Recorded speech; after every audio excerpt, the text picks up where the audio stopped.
어느 나라든 어느 문화든 자존심이 있을 수 있습니다. 하지만 자존심이란 진짜 실력이 뒷받침될 때만 의미가 있습니다. 스스로를 세상의 중심이라 믿었으나 정작 그 세상에서 자신의 나라가 철저히 무시당하고 있었다면, 여기 중국에서 태어나 중국에서 교육받았으며 중국에서 세뇌당한 여성이 있습니다. 한국은 중국의 속국이었다. 한국은 중국의 문화를 훔쳤다. 한국은 결코 중국을 뛰어넘을 수 없다. 그 여성은 그렇게 배워왔습니다.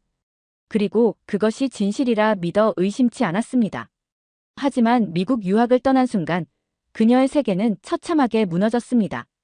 길거리에 울려 퍼지는 K-팝, 뉴욕 한복 광고, 미국 상점에서 팔리고 있는 한국 화장품, 삼성 스마트폰, 현대 자동차. 그리고 무엇보다도 미국인들이 한국을 높이 평가하는 모습. 아무리 한국을 깎아내리려 해도, 아무리 한국을 조롱하려 해도 세상은 그녀를 조롱했습니다. 결국 깨닫기 시작했습니다. 자신이 평생을 걸고 믿어왔던 것이, 스스로 우월하다고 착각했던 것이 거짓이었다는 것을. 대체 무슨 사연인지 오늘 사연 바로 시작하겠습니다. 저는 리우민. 베이징에서 태어나 명문대를 다니고 있습니다. 중국에서 태어난 저는 당연하게도 중국이 세계에서 가장 위대한 나라라고 믿으며 자랐습니다. 대학교 3학년 때 미국의 명문대로 유학을 오게 되었어요. 캠퍼스에 발을 디디자마자 가장 먼저 중국 유학생 커뮤니티에 자연스럽게 합류했어요. 유학생 모임에서 이야기하다 보면 중국인들끼리는 항상 같은 말을 했어요. 한국, 그 조그만 나라. 원래 우리 속국이잖아. 한국은 중국 거 아니었어. 걔네 왜 자꾸 원조 운운하는 거야? 이유는 모르겠지만 모두가 한국 이야기를 하고 있었고 모두가 고개를 끄덕이며 맞장구 쳤어요. 그땐 이상하다고 생각하지도 않았고 그냥 이 분위기가 정말 좋았어요. 저만 그런 생각을 하는 게 아니라 모두가 그렇게 믿고 있었으니까요. 그런 제게 충격적인 일이 벌어졌어요. 기숙사 룸메이트가 한국인이래요. 이름은 지수. 미국 유학을 온 한국인 대학생이었어요. 기숙사 배정 메일을 보고 저는 순간 얼어붙었어요. 이게 말이 돼요? 한국인이랑 같은 방을 써야 한다고요? 속으로 한숨을 내쉬며 다짐했어요. 그래, 뭐 어때? 어차피 한국 애들은 중국에 열등감 있잖아. 한국은 우리 덕에 여기까지 온 거니까 넓은 마음으로 조금 가르쳐줘야겠다. 처음 룸메이트를 만난 날 저도 모르게 쌀쌀맞게 굴었어요. 지수가 안녕하세요. 저는 지수예요. 라며 반갑게 인사했지만 저는 건성으로 응하고 말았어요. 사실 지수가 그렇게 나쁘게 생긴 것도 아니었어요. 하지만 한국인이라는 것 자체가 너무 거슬렸어요. 그날 밤 저는 웨이보에 글을 올렸어요. 내 룸메이트가 한국인이라니. 재수 없다. 다음 날 저는 중국인 유학생들과 함께 점심을 먹었어요. 다들 한국을 욕하며 웃고 떠들었죠. 그중 한 명이 말했어요. 미국 교수들도 한국한테 속아 넘어간다니까. 한국이 발전된 나라라는 헛소리를 한다니까. 미쳤네. 한국이 어떻게? 다 우리나라 덕분이지. 그러니까 한국은 뭐든지 다른 나라에 기대서 사는 나라잖아. 저는 맞장구 치며 말했어요. 그러니까. 근데 얘네는 자기네가 대단한 줄 아는 게 웃기지 않아? 그때 한 중국 친구가 말했어요. 근데 이상한 게 있어. 뭐? 미국 애들은 왜 한국을 좋아하는 걸까? 그 말에 모두가 조용해졌어요. 그랬어요. 미국 애들은 뭔가 이상할 정도로 한국을 좋아했습니다. 그날 저녁 기숙사로 돌아오니 지수가 노트북으로 뭘 보고 있었어요. 한국 아이돌 영상이었죠. 저는 비웃으며 말했어요. 너 아이돌 좋아해? 지수가 웃으며 대답했어요. 응, 대단한 그룹이잖아. 저는 빈정거리며 말했어요. 솔직히 중국 아이돌이 더 실력 좋지 않아? 그러자 지수가 눈을 동그랗게 뜨고 저를 쳐다보더라고요. 뭐? 중국 아이돌? 솔직히 한국 가수들은 정부에서 돈을 엄청 써서 유명해진 거잖아. 지수는 피식 웃으며 말했어요. 너 케이팝 모르는구나? 한번 봐봐. 저는 코웃음을 치며 방으로 들어갔어요. 뭐야 저건? 자기가 뭐라도 아는 것처럼 말하네. 며칠 뒤 경제학 수업을 들으러 갔어요. 교수님은 오늘의 주제로 글로벌 경제 발전 모델을 이야기했어요. 여러 나라의 이야기를 하던 도중 갑자기 한국 이야기가 나왔습니다. 여러분, 한국 경제는 매우 흥미로운 사례입니다. 한국은 1950년대까지만 해도 극심한 가난을 겪었지만 현재는 세계 10위권 경제 대국이 되었죠. 특히 반도체, 자동차, 조선업 등에서 독보적인 위치를 차지하고 있습니다. 저는 기겁했어요. 뭐라고요? 한국이 세계 10위권 경제 대국이라고요? 저는 손을 들고 외쳤어요. 하지만 교수님, 한국은 사실상 다른 나라의 지원 덕분에 발전한 거 아닐까요? 그리고 중국 시장 없으면 한국 기업들도 살아남기 힘들 텐데요. 그러자 교수님은 웃으며 대답했어요. 한국이 성장한 것은 외부의 도움 때문이 아닙니다. 한국 기업들은 스스로 혁신했고 세계 최고의 기술력을 확보했습니다. 삼성전자는 세계 반도체 시장 점유율 1위입니다. 저는 순간 말문이 막혔어요. 아니, 그럴 리가 없잖아. 강의실에서 몇몇 학생들이 저를 쳐다보며 피식 웃고 있었어요. 그리고 옆자리에 한 백인 친구가 말했어요. 리우밍, 너는 한국을 엄청 싫어하는 것 같네. 저는 순간 당황했어요. 아, 그게 아니라. 근데 한국 진짜 대단한 나라야. 너 한국 음식 먹어봤어? 엄청 맛있어. 저는 대꾸도 못하고 가만히 앉아 있었어요. 그날 밤, 저는 방에서 스마트폰을 보며 속이 부글부글 끓었어요. 뭐야, 왜 다들 한국을 좋아해? 웨이보를 켜서 반한 글들을 찾아봤어요. 빌보드는 조작이다. 삼성은 미국 없으면 망한다. K-팝은 전부 중국 음악을 베낀 거다. 이런 글을 보면서 맞아, 이게 진실이야. 미국 애들이 속고 있는 거야. 라고 스스로를 위로했어요. 그날 이후 저는 며칠 동안 기분이 엉망이었어요. 도대체 미국 교수들은 왜 한국을 그렇게 띄워주는 걸까요? 그리고 미국 애들은 왜 다들 한국을 좋아하는 거죠? 한국이 뭐 대단하다고. 그런데 더 제 기분을 엉망으로 만드는 사건이 일어났어요. 며칠 뒤 수업에서 교수님이 또 한국 이야기를 꺼냈거든요. 여러분, 글로벌 미디어 시장에서 한국의 성장은 눈부십니다. 넷플릭스, 유튜브, 음악 스트리밍 등에서 한국 콘텐츠는 세계적인 인기를 끌고 있죠. BTS, 블랙핑크, 기생충, 오징어 게임 이들은 모두 전 세계적인 성공을 거뒀습니다. 저는 순간 욱하고 올라오는 걸 참을 수 없었어요. 그건 미국 자본 덕이죠. 교수님이 저를 쳐다봤어요. 어떤 의미인가요? 한국 콘텐츠는 다 미국에서 투자를 받아서 성공한 거잖아요. 자기네 힘으로 이룬 게 아니죠. 교수님은 피식 웃으며 빔 프로젝터 화면을 넘겼어요. 좋은 지적이네요. 하지만 넷플릭스 CEO가 한 인터뷰를 보면 다릅니다. 화면에는 넷플릭스 CEO의 인터뷰가 떴어요. 한국 콘텐츠는 자생력이 뛰어나며 미국이 아니라도 충분히 성공할 역량이 있다. 교수님은 덧붙였어요. 오징어 게임 같은 작품은 한국에서 자체 제작했고 넷플릭스가 나중에 판권을 사들인 거죠. 강의실이 조용해졌어요. 저는 뭐라도 반박하려 했지만 아무 말도 나오지 않았습니다. 교수님이 다시 수업을 이어가셨어요. 한국의 문화 콘텐츠가 세계에서 성공한 이유가 뭘까요? 미국 학생 하나가 손을 들고 말했어요. 엄청 체계적으로 훈련돼서 그런 것 같아요. BTS, 블랙핑크, 트와이스 같은 그룹은 퍼포먼스 수준이 엄청 높잖아요. 교수님이 고개를 끄덕였어요. 맞아요. 한국의 K-팝 산업은 철저한 연습 시스템과 팬과의 소통 전략이 결합된 결과죠.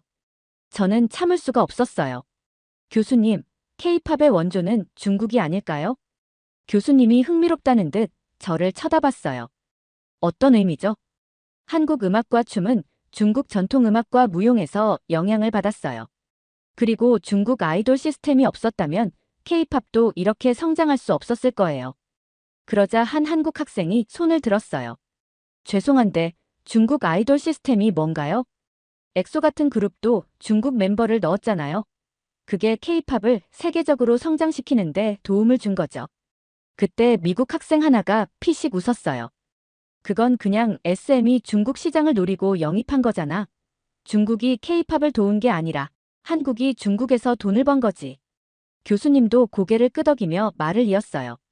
K-팝의 성공은 한국 자체의 노력입니다. 중국 아이돌 그룹은 글로벌 팬덤을 형성하지 못했지만 BTS와 블랙핑크는 전 세계에서 사랑받고 있죠. 뭐야, 이건?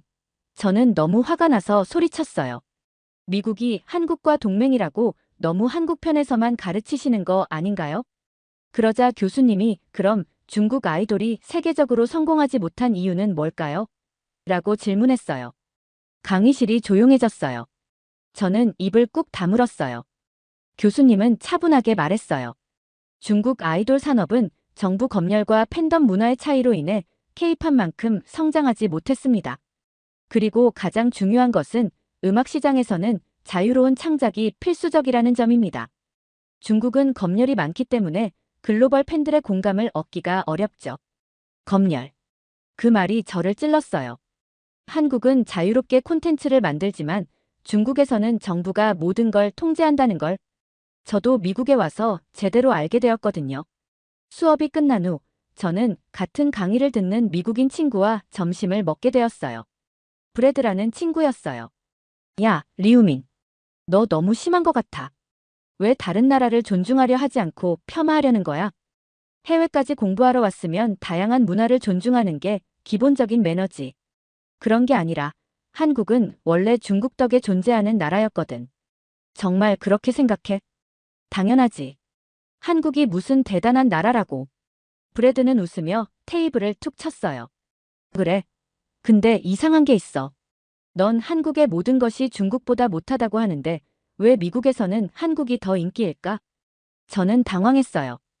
그야 미국이 반중 감정을 부추기니까 그렇겠지. 브래드가 피식 웃으며 물었어요. 너 미국에서 유명한 중국 브랜드 하나만 말해봐. 저는 얼어붙었어요. 미국에서 유명한 중국 브랜드. 화웨이. 아니, 화웨이는 미국에서 퇴출됐지. 샤오미. 미국에서는 거의 안 팔리잖아. 텐센트. 게임 회사지만 일반인들은 잘 모르고. 없지. 브래드가 장난스럽게 웃었어요. 저는 기가 막혀서 할 말을 잃었어요. 그날 저녁 브래드와의 대화 때문에 저는 잠이 안 와서 한참을 뒤척였어요. 사실 대화하면서 뭔가가 이상하다고 느꼈거든요. 대체 왜 미국에서는 다들 삼성이 화웨이보다 낫다고 할까? 중국에서는 늘 화웨이가 삼성을 곧 따라잡는다고 말했는데 미국에서는 정반대의 이야기가 나오고 있었어요.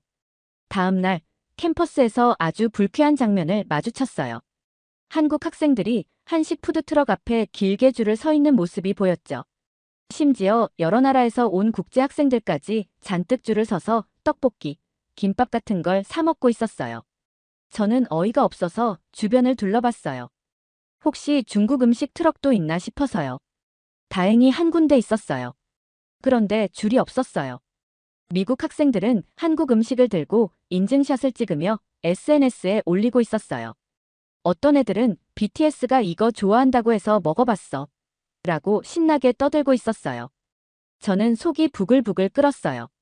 아니, 왜 한국 음식이 더 인기야? 중국이 원조인데.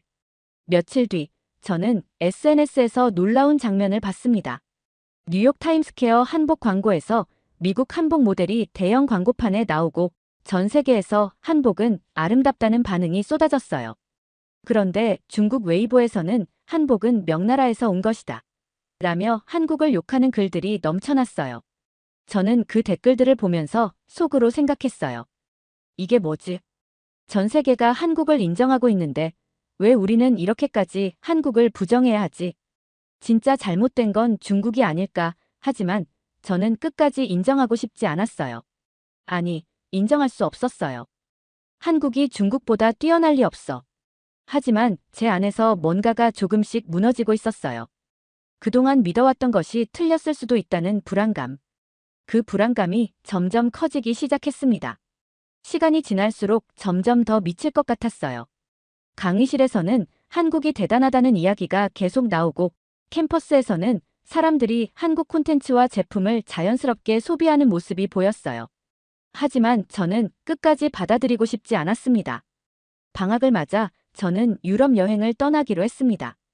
한국에서 멀리 떨어진 곳이라면 이 답답한 기분을 좀 덜 수 있을 것 같았습니다. 유럽은 전통적으로 중국과 깊은 교류가 있었고 역사적으로도 중국 문화가 더 오래된 만큼 한국보다 중국을 더 높이 평가할 것이라 생각했어요. 유럽행 비행기를 타기 위해 공항에 도착했을 때부터 저는 뭔가 이상한 느낌을 받았습니다. 출입국 심사를 위해 긴 줄에 서 있는데 앞쪽에 있던 서양인들은 자동 게이트를 통과하며 심사조차 받지 않고 지나갔습니다. 더 놀라운 건 한국인들마저 자동 입국 심사로 빠르게 통과했습니다.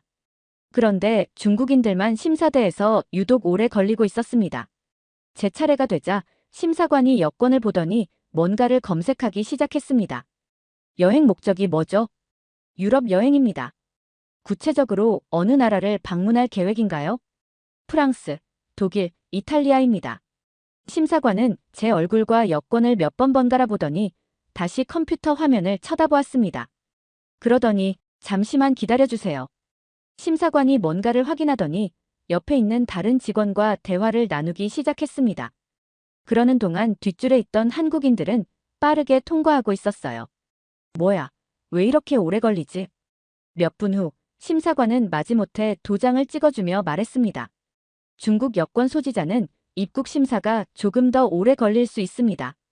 다음번에는 관련 서류를 더 챙겨오세요. 저는 순간 굳어졌습니다. 왜 한국인들은 문제없이 통과하는데 저는 이런 대우를 받아야 하죠? 드디어 파리에 도착했습니다.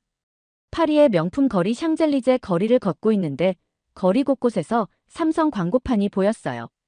그런데 몇 걸음 더 걷자 어디선가 들어본 것 같은 멜로디가 들려왔습니다. 지수가 즐겨 듣던 블랙핑크 노래였습니다. 카페에서 커피를 마시고 있던 프랑스인들이 자연스럽게 케이팝을 들으며 대화를 나누고 있었어요. 심지어 옆 테이블에서는 BTS 티셔츠를 입은 서양인 여성이 친구와 웃으며 대화하고 있었죠. 저는 순간 멍해졌습니다. 여기는 유럽입니다. 한국과 9,000km나 떨어진 곳입니다. 그런데도 한국이 이렇게나 강하게 보인다고요? 호텔로 돌아와 웨이보를 켰습니다. 유럽에서 한류 열풍, K-팝, 한국 제품 인기 같은 기사를 보면서 저는 믿을 수 없었습니다. 이건 조작된 뉴스일 거야. 유럽이 중국보다 한국을 더 인정할 리 없어. 그런데 댓글들을 읽다가 저는 더 큰 충격을 받았습니다. 유럽 여행 갔다가 충격받았다. 어디를 가도 한국이 보였다. 유럽에서는 한국 브랜드가 중국 브랜드보다 인지도가 훨씬 높다. 그제야 저는 깨달았습니다. 이제는 미국뿐만 아니라 유럽에서도 한국이 인정받고 있었다는 것을요. 저는 마지막 희망을 걸고 유럽에서 가장 전통적이고 중국과 깊은 역사를 공유했던 곳, 바로 이탈리아로 향했습니다. 하지만 그것이 최악의 선택이 될 줄은 몰랐어요. 저는 쇼핑을 좋아해요. 유럽까지 왔으니 로마의 명품 매장에서 쇼핑을 하며 기분을 풀어야겠다고 생각했어요. 명품 거리로 불리는 콘도티 거리에 도착한 저는 한 명품 매장으로 들어갔습니다.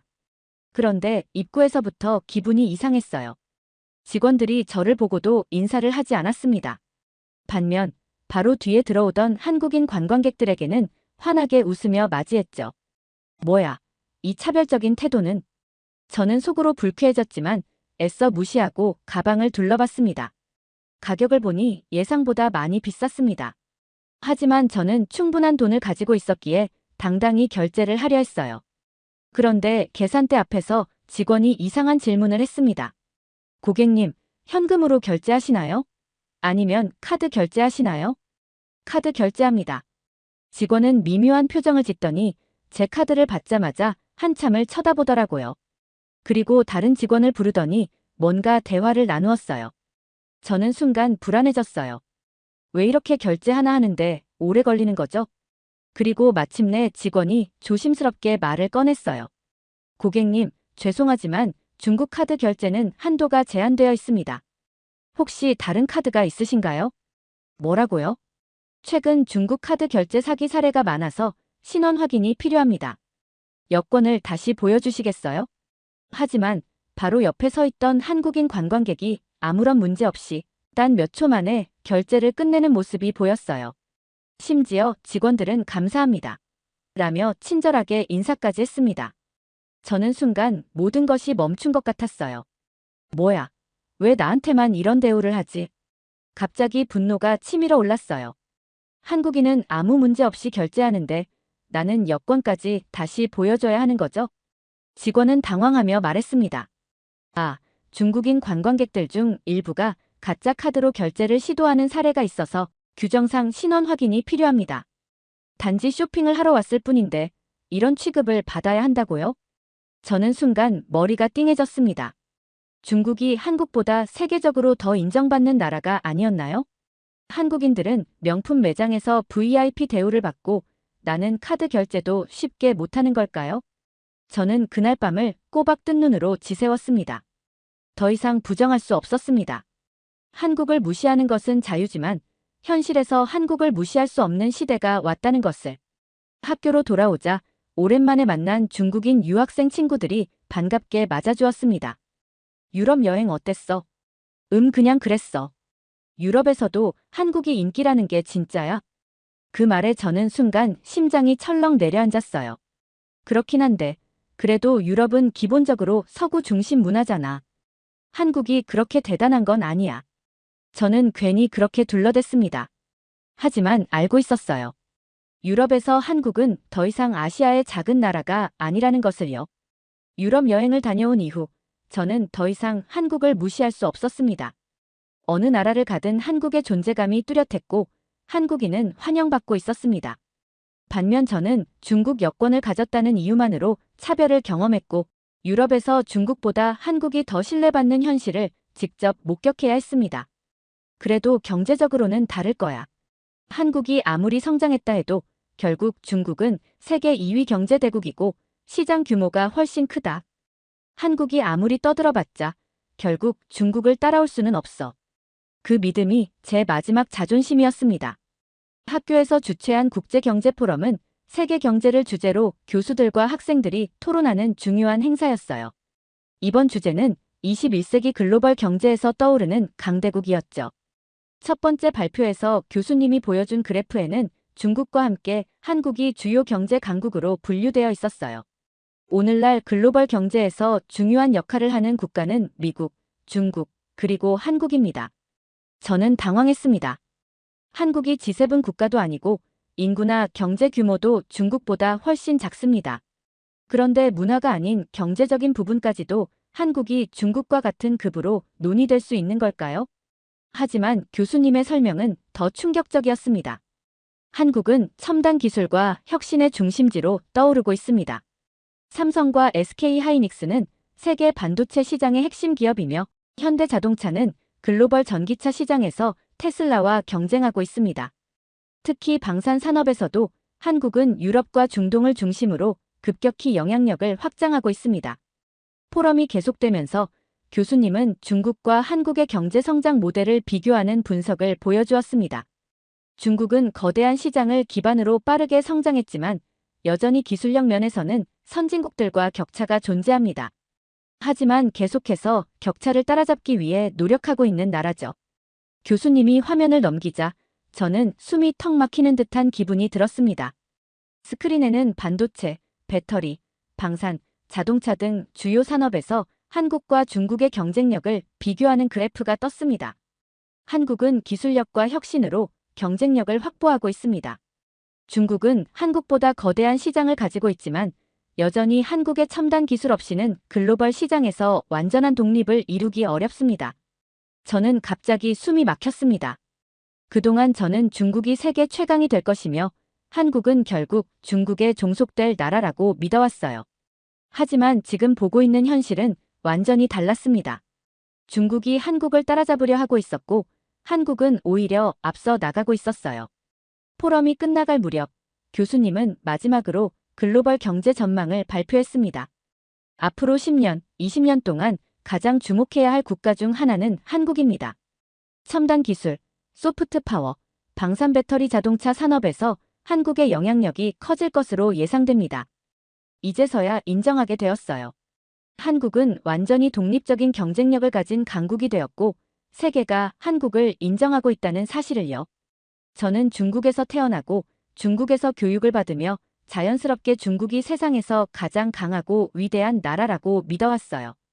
한국은 그저 중국 문화의 영향을 받은 작은 나라일 뿐이고 결국 중국이 모든 면에서 앞설 거라고 생각했죠. 그런데 미국에서 유학하며 그리고 유럽을 여행하면서 세상을 조금 더 넓게 바라보게 되었어요. 단순히 크기나 역사만으로 나라의 경쟁력이 결정되는 것이 아니었어요. 지금 얼마나 강한가, 그리고 미래를 어떻게 준비하는가가 훨씬 더 중요하다는 걸 깨달았습니다. 이제는 저도 조금 더 넓은 시각으로 세상을 바라봐야겠다고 생각해요. 중국은 이미 대단하지만 세상은 아직 중국을 잘 모르고 있어요. 우리는 지금보다 더 성장할 가능성이 충분한 나라예요. 우리가 스스로를 발전시켜 나간다면 당연히 아시아에서 가장 존중받는 국가로 자리 잡을 거예요. 두 번째 사연 시작합니다. 30년 전 대학살로 찢겨졌던 르완다. 지금은 아프리카에서 가장 빠르게 성장하는 국가입니다.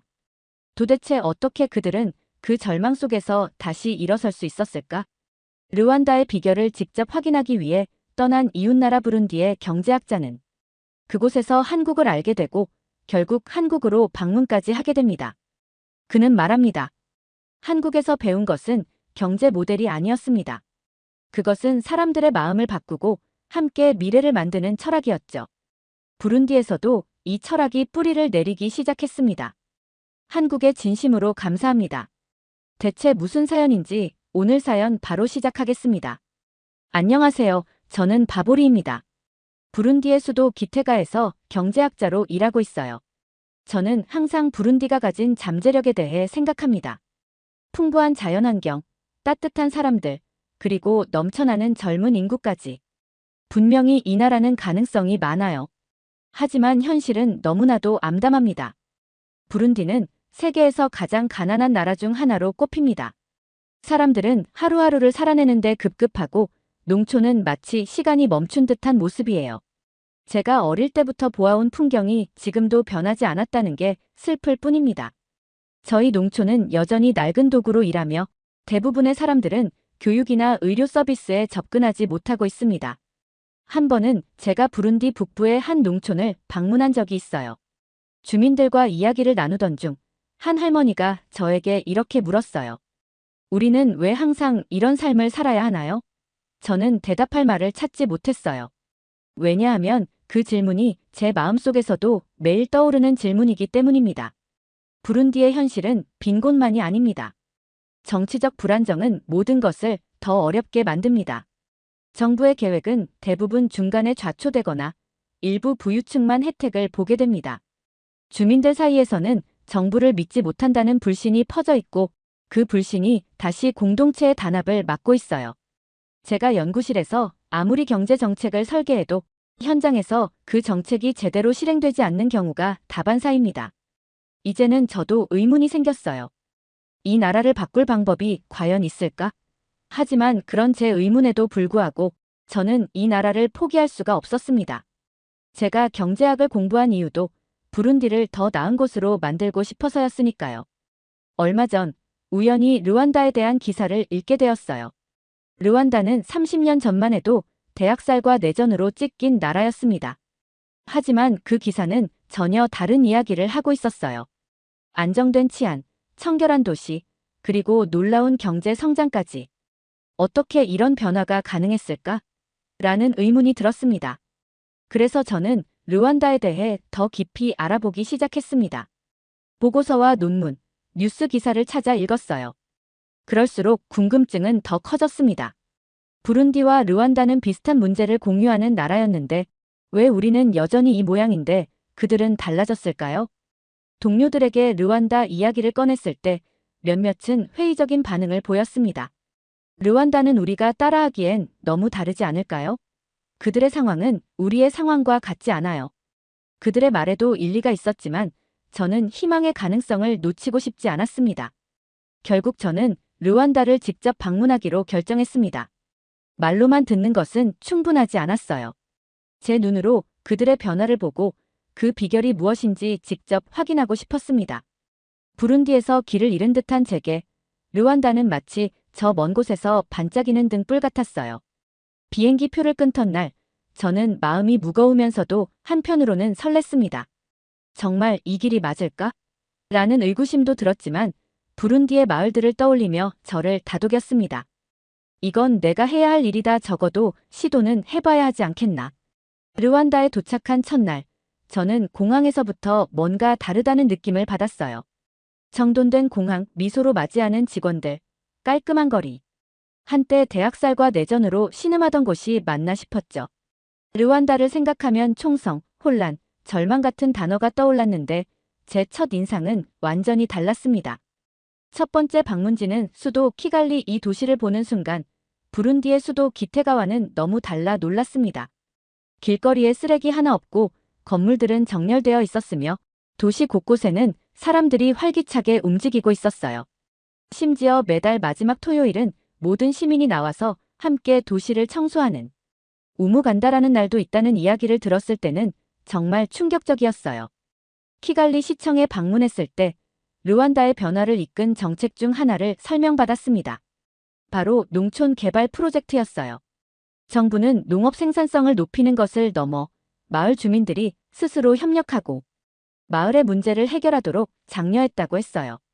주민들은 자발적으로 길을 닦고 공동 작업을 통해 경작지를 효율적으로 활용했으며 농업 생산량은 눈에 띄게 증가했다고 했습니다. 저는 들으면서도 믿기지 않았어요. 저는 르완다의 한 작은 마을을 직접 방문하기로 했습니다. 마을에 도착하자 주민들이 환영해주며 마을을 안내해 주었어요. 한 여성 주민이 저를 데리고 다니며 마을의 변화를 설명했는데 그녀의 이야기가 인상적이었어요. 우리 마을은 원래 모든 것이 부족했어요. 물도 구하기 힘들고 농사도 어렵고 사람들이 서로를 믿지 못했죠. 하지만 우리가 함께 일하기 시작하면서 달라졌어요.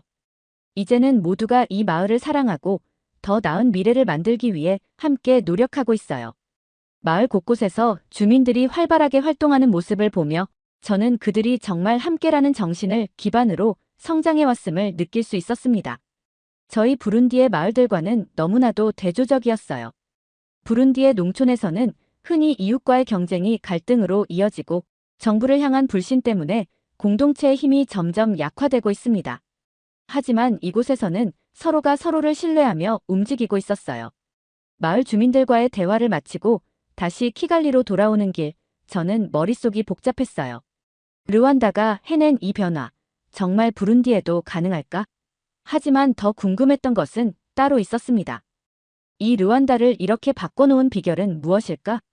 르완다 정부 관계자들과의 마지막 미팅 자리에서 저는 결국 궁금증을 꺼냈습니다. 도대체 어떻게 이런 변화를 만들었나요? 그러자 한 관계자가 이렇게 답했습니다. 우리의 모델은 한국에서 배운 것입니다. 한국은 전쟁으로 폐허가 되었던 나라였지만 새마을 운동을 통해 농촌을 재건하고 국가를 성장시켰죠. 우리는 그것을 본보기로 삼았습니다. 저는 그 말을 듣고 순간 멍해졌습니다. 그들이 르완다의 변화를 이렇게 깊이 이끌었다는 것은 처음 듣는 사실이었거든요.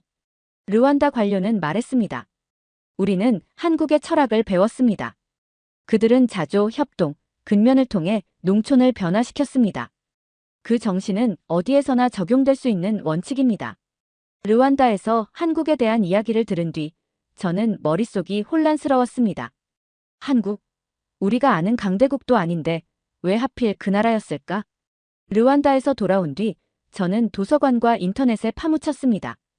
한국에 대해 더 알아보기 시작했어요. 제가 처음 접한 자료는 한국의 경제 성장에 대한 이야기였습니다. 1950년대 한국은 오늘날의 부룬디보다도 가난했다. 저는 이 문장을 보고 의자에서 거의 튕겨 나갈 뻔했습니다. 농업 중심의 사회, 전쟁으로 황폐화된 국토, 끝없는 빈곤, 너무나도 저희와 비슷한 상황이었어요. 그런데 그 나라가 지금은 세계 10대 경제 강국 중 하나로 성장했다는 사실은 믿기 어려웠습니다. 한국의 새마을 운동이라는 단어도 자꾸 눈에 띄었습니다. 이 운동이 한국 농촌의 변화를 이끈 주요한 힘이라고 설명하고 있었어요. 저는 보고서를 읽으면서 계속 질문을 던졌습니다. 새마을 운동이란 게 대체 무엇일까? 어떻게 농촌의 변화를 가져왔을까? 그것이 르완다에 영향을 줬다면 부룬디에도 통할 가능성이 있는 걸까? 저는 이 질문의 답을 찾기 위해 더 많은 자료를 찾기 시작했어요. 한국의 새마을 운동이 농업 생산성을 높이는 것을 넘어 사람들의 의식을 바꾸고 공동체를 중심으로 협력하도록 장려했다는 점이 눈에 띄었습니다. 이 모든 것이 과연 부룬디에서 가능할까? 새마을 운동은 주민들의 자발적인 협력을 전제로 했는데 부룬디에서는 주민들이 서로를 믿지 못하는 경우가 많았습니다. 정치적 불안정과 부족 간의 갈등도 협력을 가로막는 큰 장애물이었어요. 이런 환경에서 과연 한국에서 시작된 이 모델이 우리 땅에서도 뿌리를 내릴 수 있을지 확신이 서지 않았습니다. 그런데도 희망은 놓을 수 없었어요. 르완다에서 본 그 작은 마을들이 제 머릿속에 자꾸 떠올랐습니다. 그곳의 주민들 역시 처음에는 회의적이었겠죠. 하지만 결국 그들은 길을 닫고 농업을 개혁하고 환경을 개선하는 데 성공했습니다. 그 변화의 시작점은 한국에서 왔다고 했습니다. 그렇다면 우리도 시작은 할 수 있지 않을까요? 결국 저는 확신을 얻기 위해 직접 한국을 방문하기로 결심했습니다. 자료만으로는 알 수 없는 진짜 이야기가 있을 것 같았어요. 한국이 어떤 식으로 이 변화를 만들어냈는지, 어떤 철학과 방식을 사용했는지, 그리고 그것이 어떻게 르완다에 맞춰졌는지 직접 확인하고 싶었습니다. 제가 한국 방문 계획을 발표했을 때 주변에서는 다양한 반응이 나왔습니다. 한국은 우리와 너무 다르다. 그들의 성공이 우리에게 통할 리가 없다. 이런 회의적인 말도 들었지만 저는 르완다에서도 비슷한 반응을 들었기에 흔들리지 않았습니다. 반대로 저를 지지하는 동료들도 있었습니다. 한국행 비행기가 뜨는 날, 저는 이른 새벽부터 가슴이 설렜습니다. 르완다에서 제가 느꼈던 모든 놀라움과 충격을 이제 한국에서 직접 경험할 수 있다는 생각에 기분이 묘했어요. 하지만 한편으로는 두려움도 있었습니다. 비행기가 인천국제공항에 착륙했을 때 저는 한동안 자리에서 일어날 수 없었어요. 창밖으로 보이는 거대한 공항 터미널과 끝없이 이어진 비행기들. 이런 곳에 와본 적이 없었기에 눈앞의 모든 것이 현실처럼 느껴지지 않았습니다. 제 머릿속엔 아직도 르완다에서 들었던 이야기와 단편적인 이미지들만이 떠올랐습니다. 한국이라는 이름은 저에게 너무나 낯설었거든요. 입국 심사를 마치고 짐을 찾으러 가는 길, 저는 공항 내부의 정돈된 구조와 정확히 움직이는 시스템에 놀랐습니다. 안내 표지판은 이해하기 쉽게 잘 정리되어 있었고 모든 정보는 여러 언어로 표시되어 있었습니다. 짐 찾는 곳에서도 공항 직원이 다가와 미소를 지으며 물었습니다. 도와드릴까요? 그는 제가 혼란스러워 보였는지 손짓으로 짐 찾는 방법을 안내해줬어요. 짐을 찾아 공항 밖으로 나오자 또 다른 풍경이 저를 맞이했습니다. 고속도로와 연결된 도로 위로 끝없이 이어지는 차들, 멀리 보이는 고층 빌딩들. 모든 것이 깨끗하고 정돈된 느낌이었어요. 저는 공항버스를 타고 서울로 향했는데 창밖으로 보이는 풍경 하나하나가 마치 영화의 한 장면 같았습니다. 이 나라가 한때 전쟁으로 폐허가 됐었다고 도저히 믿기 어려웠습니다. 버스에서 내린 후 호텔을 찾아가는 길은 낯설고도 흥미로운 경험이었어요. 스마트폰 지도 어플리케이션을 켜서 길을 찾으려 했지만 영어로 된 표지판과 지도를 읽는 것이 익숙하지 않아 잠시 멈춰 섰습니다. 그때 지나가던 젊은 여성이 제가 머뭇거리는 것을 보고 다가와 물었습니다. 길을 잃으셨어요? 그녀는 저의 서툰 영어를 듣고도 인내심 있게 이해하려고 노력했고 결국 제가 가려는 호텔까지 친절히 길을 알려줬습니다. 호텔에 도착했을 때 저는 직원의 환영 인사를 받았습니다. 어서 오세요. 한국 방문은 처음이신가요? 라는 질문에 고개를 끄덕였더니 그는 미소를 지으며 필요한 것들이 있으면 언제든 이야기해달라고 말했어요. 가난한 나라에서 온 제가 혹시 불편하거나 차별적인 대우를 받을까 걱정했는데 오히려 그들의 태도는 저를 더 따뜻하게 만들어줬습니다. 저녁 식사를 위해 근처 식당을 찾았을 때 또 다른 놀라움이 기다리고 있었습니다. 메뉴판을 이해하지 못해 잠시 망설이고 있는데 식당 직원이 다가와 천천히 설명해줬어요. 영어가 유창하지는 않았지만 그는 손짓과 미소로 메뉴를 추천하며 제가 편안하게 느낄 수 있도록 도와줬습니다. 음식이 나오자 저는 잠시 그릇을 바라보며 멍해졌습니다. 다양한 반찬들과 정성스럽게 담긴 국과 밥은 마치 작은 예술작품 같았어요. 호텔로 돌아와 침대에 누워 하루를 떠올렸습니다. 이 나라는 경제적인 발전만 이룬 것이 아니구나. 사람들의 태도와 문화, 그리고 서로를 대하는 방식까지도 완전히 다른 차원의 발전을 이룬 곳이야. 저는 스스로 부끄러움을 느꼈습니다. 한국을 너무나도 단순하게 생각했던 제 자신이 떠올랐거든요. 창밖의 야경을 보며 저는 다짐했습니다. 이곳에서 내가 무엇을 배우든 그것을 부룬디에서 실현하기 위해 노력하겠다. 다음 날, 저는 새마을운동 기념관을 방문하며 한국의 변화가 어떻게 시작되었는지 배울 기회를 가졌습니다. 새마을운동이란 단어는 르완다에서 처음 들었지만 이곳에서 직접 설명을 듣고 기록들을 보니 그 깊이와 영향력이 실감됐어요. 기념관 가이드의 설명에 따르면 새마을운동은 1970년대 초에 시작된 운동으로 한국 정부가 마을 주민들에게 기초자재를 제공하면서 자조, 협동, 근면이라는 철학을 강조한 것이 시작이었다고 했습니다. 한국 정부는 모든 걸 대신해주지 않았습니다. 주민들이 스스로 계획하고 스스로 실행하며 결과를 이끌어내도록 독려했죠. 기념관에 전시된 당시의 사진과 기록들을 보며 저는 부룬디의 농촌을 떠올렸어요. 낡은 도구와 생산성 낮은 농업, 서로 협력하기보다 개인의 생존만을 고민하는 주민들. 한국의 과거와 너무나도 닮았다는 생각에 가슴이 먹먹해졌습니다. 그런데 한국은 그 모든 어려움을 극복했더군요. 사진 속 농촌은 점점 변화하며 깨끗한 도로와 튼튼한 집들, 웃음 짓는 주민들로 바뀌고 있었습니다.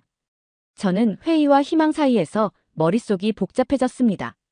이어진 일정은 농업혁신센터 방문이었습니다. 드론으로 논의 상태를 점검하고 센서를 통해 토양 상태를 분석하는 장면은 말 그대로 혁신 그 자체였어요. 저는 가이드의 설명을 들으며 부룬디의 현실과 계속 비교했습니다.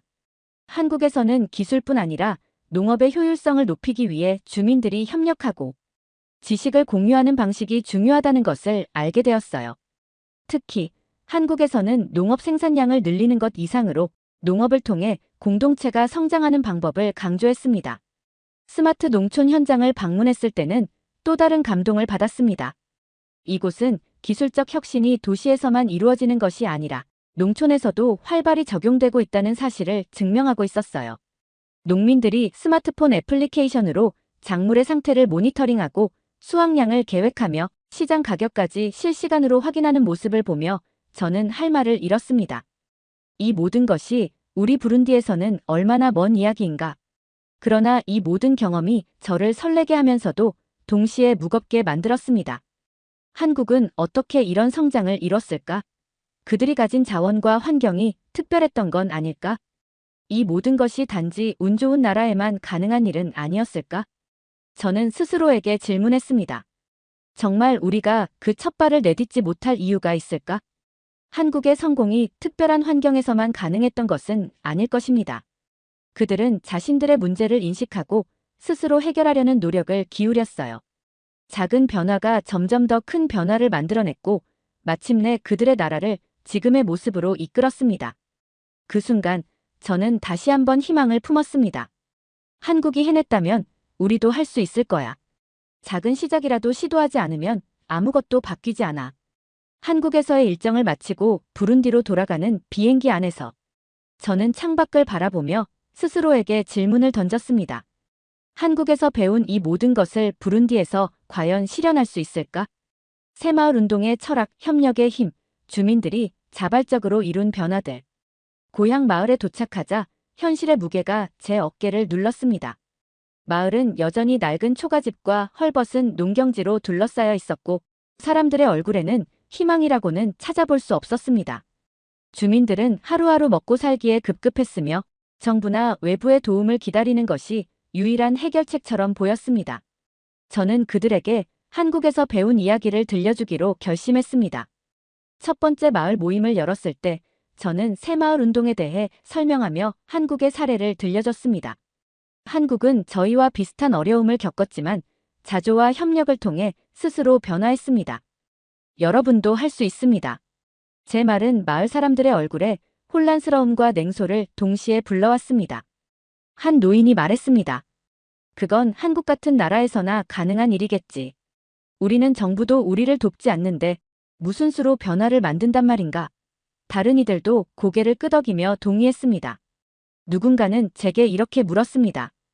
변화가 필요한 건 맞지만 왜 우리가 그런 일을 해야 하죠? 그건 정부가 할 일 아닌가요? 그들의 회의적인 반응에 저는 잠시 말문이 막혔습니다. 하지만 그들의 의구심이 당연하다는 것도 알고 있었습니다. 그들이 이렇게 된 건 하루 이틀의 문제가 아니니까요. 불신과 무력감은 오랜 세월 동안 깊이 뿌리내렸습니다. 하지만 저는 포기할 수 없었습니다. 작은 시작이라도 만들어야 했습니다. 저는 다시 주민들에게 제안했습니다. 우리가 정부나 외부의 도움만 기다린다면 아무것도 바뀌지 않을 겁니다. 아주 작은 것부터 시작해보면 어떨까요? 마을 중심 공터를 깨끗하게 청소하는 것처럼 말이죠. 그러나 그 제안조차 쉽게 받아들여지지 않았습니다. 청소한다고 밥이 나오나요? 한 젊은이가 비아냥거렸고 다른 이들도 비슷한 반응을 보였습니다. 하지만 몇몇 젊은 층은 제 말을 흥미롭게 들었습니다. 그중 한 청년이 조용히 손을 들며 말했습니다. 좋아요, 청소 정도는 해볼 수 있겠네요. 그런데 그게 뭘 바꿀 수 있을지는 모르겠어요. 그날 몇몇 사람들과 함께 공터로 나갔습니다. 누군가는 호기심에 따라 나왔고 누군가는 시간을 때우기 위해 나왔습니다. 저희는 허름한 빗자루와 삽을 들고 쓰레기를 치우기 시작했습니다. 처음에는 아무도 적극적으로 참여하지 않았고 심지어 지나가던 이들은 비웃는 눈빛을 보냈습니다. 하지만 몇 시간 후 작은 변화가 나타나기 시작했습니다. 공터 한쪽이 깨끗해지자 주변을 지나가던 몇몇 사람들이 잠시 멈춰 서더니 결국 그들도 작업에 참여하기 시작했습니다. 하루가 끝날 무렵 공터의 절반이 깨끗해졌고 사람들의 표정도 조금씩 밝아졌습니다. 작은 성공이었지만 그것은 제가 필요로 했던 시작이었습니다. 청소를 마치고 모두가 둘러앉아 이야기를 나누었을 때 저는 다시 한번 한국에서 배운 이야기를 들려줬습니다. 한국에서도 처음엔 이런 작은 일부터 시작했습니다. 중요한 건 우리 스스로 무엇이든 시작했다는 겁니다. 다음 며칠 동안 우리는 매일 조금씩 공터를 정리하고 길을 닦고 작은 변화를 만들어갔습니다. 물론 여전히 냉소적인 주민들도 많았습니다. 그게 얼마나 간다고 라는 말이 여기저기서 들렸습니다. 그러나 그들 사이에서도 점점 변화의 가능성을 믿기 시작한 사람들이 늘어나고 있다는 것을 느꼈습니다. 이 작은 성공은 제가 한국에서 배운 교훈을 다시 한번 떠올리게 했습니다. 모든 변화는 작은 시작에서 시작된다. 한국도 처음엔 몇몇 마을에서 작은 프로젝트를 시작했고 그것이 전국으로 확산되었죠. 청소 작업이 끝난 뒤 공터는 더 이상 쓰레기 더미로 가득 찬 황무지가 아니었습니다. 주민들은 깨끗해진 공간을 둘러보며 처음으로 변화의 가능성을 느끼는 듯 보였습니다. 생각보다 괜찮은데요. 한 청년이 웃으며 말했을 때 그 자리에 있던 사람들 모두가 공감하는 듯 고개를 끄덕였습니다. 작은 변화였지만 이 작업은 주민들에게 중요한 깨달음을 주었습니다. 우리도 뭔가를 할 수 있구나. 그러나 변화를 의심하는 목소리는 여전히 컸습니다. 특히 참여하지 않은 주민들은 공터의 변화를 대수롭지 않게 여기며 냉소적인 태도를 보였어요. 그게 얼마나 간다고? 다시 쓰레기로 가득 차면 무슨 소용이야. 이 말은 일부 참여자들에게도 영향을 미쳤습니다. 정말 이런 걸로 마을이 바뀔 수 있을까요? 그들의 질문에 저는 쉽게 답할 수 없었습니다. 그날 회의에서 저는 새로운 제안을 했습니다. 공터 옆의 길을 정비해보면 어떨까요? 비가 올 때마다 물이 고이고 걷기 힘들어지잖아요. 처음엔 반응이 없었지만 공터 청소에서 긍정적인 경험을 한 몇몇 청년들이 앞장서겠다고 나섰습니다. 다음 날 우리는 낡은 삽과 괭이를 들고 작업을 시작했습니다. 이번에는 공터 청소 때보다 더 적은 사람들이 모였습니다. 일부는 너희들끼리 해봐라라는 태도를 보였고 또 일부는 그저 멀리서 구경만 했습니다. 작업은 예상보다 힘들었습니다. 딱딱하게 굳은 흙을 파내는데 시간이 오래 걸렸고 정비 도구도 제대로 갖춰지지 않아 일이 더디게 진행됐습니다. 작업 도중 저는 주민들과 이야기를 나누며 그들의 생각을 들었습니다. 한 젊은 농부가 말했습니다. 이게 정말 변화를 만들 수 있을까요? 한국에서는 다들 협력했다고 하지만 여기서는 대부분이 우리를 비웃고 있어요. 그의 말에 저는 잠시 멈춰섰지만 곧 이렇게 대답했습니다. 한국도 처음엔 소수의 사람들만 시작했어요. 그런데 그 작은 시작이 결국 큰 변화를 만들었죠. 우리가 지금 그 역할을 하고 있는 거예요. 작업이 끝난 뒤 우리는 깨끗해진 길을 보고 작은 성취감을 느꼈습니다. 하지만 변화가 쉽지 않다는 사실도 실감했습니다. 많은 주민들이 여전히 참여하지 않았고 결과에 대한 기대도 크지 않았습니다. 그러나 저는 한 가지 희망의 징조를 발견했습니다. 지나가던 몇몇 주민들이 정비된 길을 보며 작은 칭찬을 던졌고 그 말이 참여자들에게 큰 격려가 되었어요. 작은 성공은 점차 다른 곳으로 퍼지기 시작했습니다. 참여자들의 태도도 점점 달라졌습니다. 처음에는 소극적으로 시작했던 주민들이 이제는 서로 의견을 나누고 새로운 아이디어를 제안하기 시작했습니다. 이제 마을 사람들은 길을 정비하거나 청소하는 수준을 넘어 스스로 더 큰 목표를 세우고 협력하려는 의지를 보이고 있었습니다. 변화는 여전히 느렸지만 그 속도는 점차 빨라지고 있었습니다. 몇 달이 지나면서 우리 마을은 완전히 달라진 모습을 보이기 시작했습니다. 처음에는 작은 청소와 길 정비로 시작된 변화가 이제는 마을 전체의 분위기를 바꾸고 있었습니다. 주민들은 더 이상 무기력하게 하루를 보내지 않았고 서로의 의견을 나누고 협력하며 더 나은 미래를 꿈꾸기 시작했습니다. 공동 농장이 만들어졌고 주민들이 함께 작물을 심고 관리하면서 생산량도 눈에 띄게 늘어났습니다. 그 수익으로 필요한 도구를 사고 마을의 시설을 조금씩 개선하기 시작했어요. 가장 큰 변화는 사람들 간의 태도였습니다. 과거에는 서로 불신하며 경쟁하던 주민들이 이제는 함께 일하며 웃음을 나누는 모습이 보였어요. 처음에는 부정적이었던 이들조차 이제는 작은 일이라도 참여하며 자신의 역할을 찾고 있었습니다. 이웃 마을에서도 우리 이야기가 퍼지면서 그곳 주민들이 우리를 찾아와 방법을 물어보는 일도 잦아졌습니다. 마치 한국에서 제가 경험했던 새마을 운동의 전파 과정을 되돌아보는 듯 했어요. 하루는 이웃 마을 주민들과 함께 작은 워크숍을 열었습니다. 그들에게 새마을 운동의 사례를 이야기하며 한국에서 경험한 것들을 공유했습니다. 제가 한국에서 직접 찍은 사진과 새마을 운동 기념관에서 받은 자료를 보여주자 그들은 놀라움과 감탄의 표정을 지었습니다. 한 주민이 이렇게 말했습니다. 한국이라는 나라는 정말 대단하군요. 그들이 이렇게 어려운 시기를 극복했다니 우리도 희망을 가질 수 있겠어요. 그 말을 듣는 순간 저는 한국에서의 시간이 얼마나 귀중했는지 다시금 깨달았습니다. 변화가 지속되기 위해서는 무엇보다 주민들의 신뢰와 협력이 필요했습니다. 주민들이 스스로 문제를 발견하고 해결할 수 있도록 돕는 데 집중했습니다. 작은 성공들이 이어지면서 사람들은 자신감을 얻었고 이제는 외부 도움을 기다리는 것이 아니라 스스로 길을 찾으려는 모습을 보였습니다. 어느 날 한 청년이 제게 다가와 말했습니다. 당신이 한국에서 배워온 이야기가 우리 마을을 이렇게 바꿨습니다.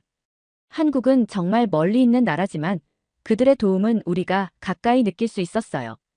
그 말을 듣는 순간 제 가슴이 뭉클해졌습니다. 한국에서의 경험이 부룬디에서 이렇게나 큰 영향을 미칠 줄은 저도 몰랐습니다. 그날 밤 저는 우리 마을의 변화를 떠올리며 창밖을 바라봤습니다. 한국에서 배운 철학은 단지 농업 기술이나 경제 발전 방법이 아니었습니다. 그것은 신뢰와 협력, 그리고 스스로 변화하려는 의지였습니다. 부룬디에서도 이 철학이 씨앗이 되어 뿌리를 내리기 시작했다는 사실이 너무나도 감격스러웠습니다. 마지막으로 저는 한국이라는 나라에 감사의 메시지를 전하고 싶습니다. 멀리 떨어진 작은 나라 부룬디에서 우리는 한국의 성공을 통해 희망을 얻고 있습니다. 여러분이 보여준 노력과 헌신은 단지 한국만을 위한 것이 아니었습니다. 그것은 전 세계, 특히 우리 같은 나라에게도 큰 영감과 지침이 되고 있습니다. 한국에서 배운 철학과 정신은 지금 부룬디에서 새로운 시작을 만들어가고 있습니다. 진심으로 감사합니다. 변화는 한순간에 이루어지지 않지만 작은 시작이 결국 큰 물결을 만들어낼 수 있다는 것을 저는 믿습니다. 한국에서 배운 그 작은 씨앗이 이제 부룬디 곳곳에 뿌려지고 있습니다. 저는 이 변화가 부룬디뿐만 아니라 더 많은 나라들로 퍼져나가기를 진심으로 바랍니다. 오늘 사연이 재미있으셨다면 구독과 좋아요, 알림 설정까지 부탁드립니다. 더 재미있는 사연으로 돌아오겠습니다. 이상 감동탐험이었습니다.